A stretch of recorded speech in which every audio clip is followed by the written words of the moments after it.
गीता में भगवान कहते हैं अपने धर्म में भिक्षुक होकर मर जाना अच्छा है कि किसी और के धर्म में आप सम्राट होकर मरे।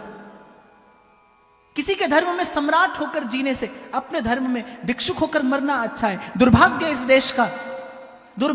देश का कि जिस दिन आप वो रंग बिरंगा पेड़ सजाते हैं उसी दिन धरती रक्त रंजित हुई थी गुरु गोविंद सिंह जी महाराज के साहिबजादों की शहीदी से।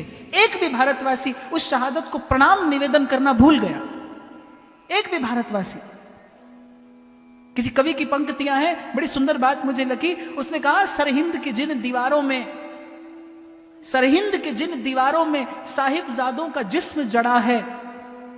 गुरु गोविंद सिंह जी महाराज को दो सपूत, जब नवाब वजीर शाह ने कहा कि इनको जिंदा दीवार में चिनवा दिया जाए, दोनों भाई हाथ पकड़ कर खड़े हैं, एक छोटा और एक बड़ा।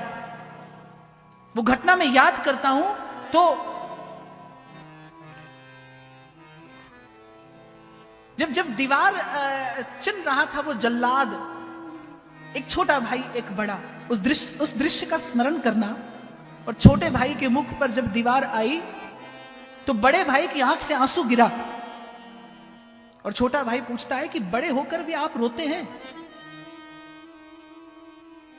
तो बड़े भैया क्या उत्तर देते हैं कि इसलिए नहीं रोता इसलिए हूं कि तेरी शहीदी मुझसे पहले हो रही है जबकि तू मुझसे छोटा है।